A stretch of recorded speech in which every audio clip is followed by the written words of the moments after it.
Sport is superstition, science, family, drama, love, theatre. It's everything.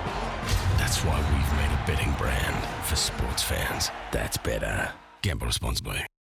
Summer's in full swing and we're loving Josh Giddey as the Thunder from Down Under continues to heat up the league. Hello and welcome to Fox Sports Lab NBA. I'm Ben Dixon, your host, and as always, our expert of NBA, Jaymz Clements. Welcome, James. Thanks, Ben. I'm like me in a bakery. I'm ready to roll. Let's go. You certainly don't show it. Coming up, we'll tell you why Josh Giddey is all-star material, and we look at the hype surrounding French wonder Victor Wembanyama, and of course, Carlos Boozer is back to make his big game predictions. Let's not beat around the bush, James. We are seeing the greatest ever string of offensive performances by an Aussie in the NBA. Should Josh Giddey be an all-star in 2023? Should he, Dicko? Yes. Will he? No. Oh. It's a tough one. Look, it's not to do with Josh. He's 20. He's absolutely amazing. His performance over the last, 10 games, 20 games, basically since December, he's been absolutely shredding as the mop-top mamba, our beloved Josh Giddey. Because 27-7 since the start of 2023, he is absolutely on a tear. And there's nobody putting up numbers basically this season that isn't an all-star. And Giddey is essentially at a 16-8-6.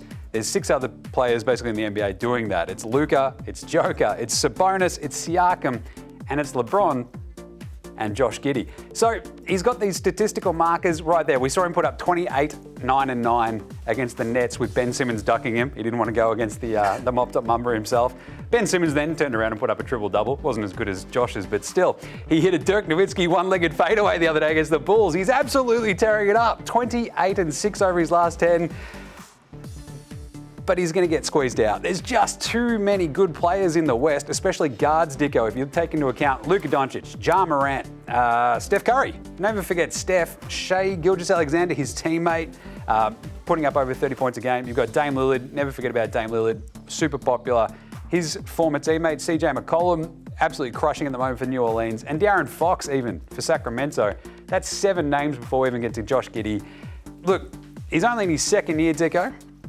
He's only 20. The dude can't buy a beer in the States for another 10 months. Not legal. How's that? That's tough. He's got to go out the front and ask somebody to buy him a slab. What's going on? Poor kids.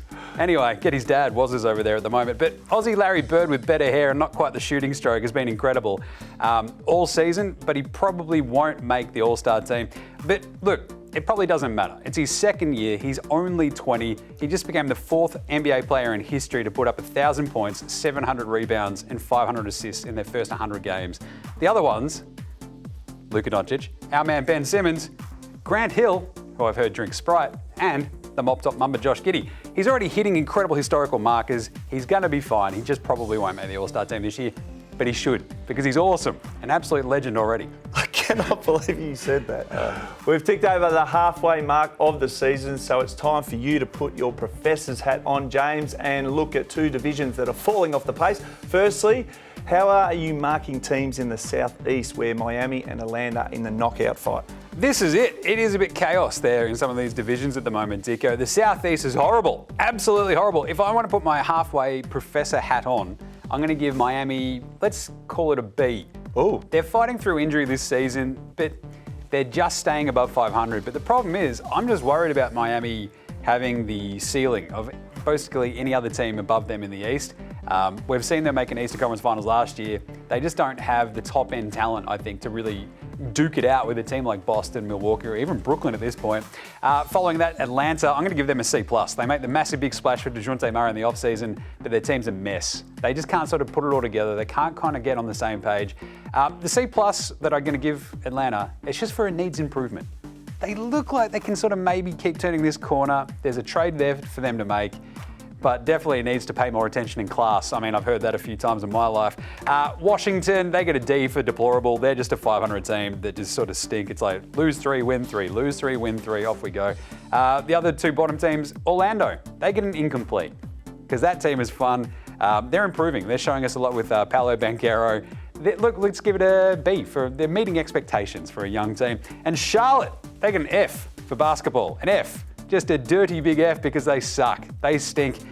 They do get an A+ for tanking for Wembanyama though, because if you're going to give yourself a shot, you may as well be really bad, and that's exactly what Charlotte are doing, Dicko. Orlando got the same result in my VCE. Incomplete. I left school, so I didn't do any good.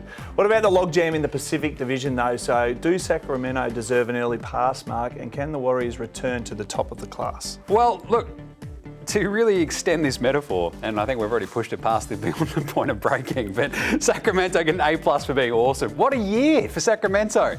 The Seattle Supersonics have made the playoffs like more recently than the Sacramento Kings, and my beloved Seattle Supersonics don't exist anymore, Dicko. That's how long it's been for the Kings. The fact that they're right there in the fight at the top of the West, in the top 4, 5, 6, is amazing. They've put it together. They made the trade from Halliburton to Domantas Sabonis, the Souvlaki King. They bring him in. It's all coalescing under new coach Mike Brown, but of course, the bench coach, King Dally himself, Matthew Dellavedova.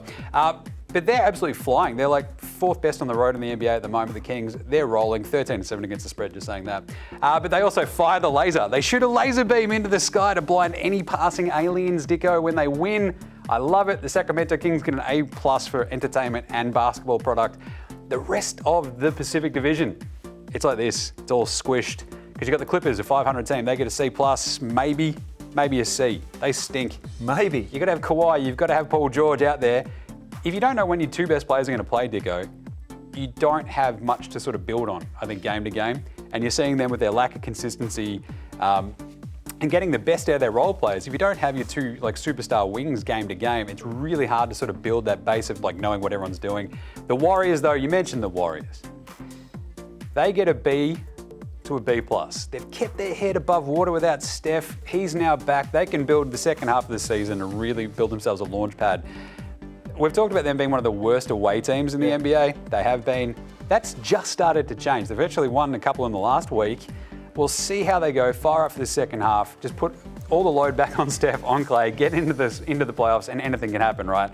They could very conceivably still go back-to-back. For the rest of this division, the Suns, they get an F. They've just been horrible without Devin Booker. They're cooked without him. They need Cam Johnson back. They need Devin Booker back. And the Lakers, look, I want to give them a C+, just because a B for maybe the basketball and F for roster construction. How's that sound? Oh, that's a whack. LeBron's been incredible. He's 38. He's just like on his last legs. He's 20 years in the NBA, and he's keeping them still like within spitting distance of the playoffs, which is amazing. Once Anthony Davis comes back, this can all change. But at the moment, B for the basketball, F for the roster construction, because they've got no other options if one of their dudes go down. We've seen that. But it's a fascinating division, and it's pretty much the opposite of that horrible Southeast one, where all the teams are half to pretty good. The Southeast, you've got 2 half-decent ones, and the rest stink. So there you go, Dicko. All right, stay right where you are, because we're about to welcome back Carlos Boozer for a chat about one of the greatest draft prospects in history. The betting brand for sports fans. That's better. Gamble responsibly.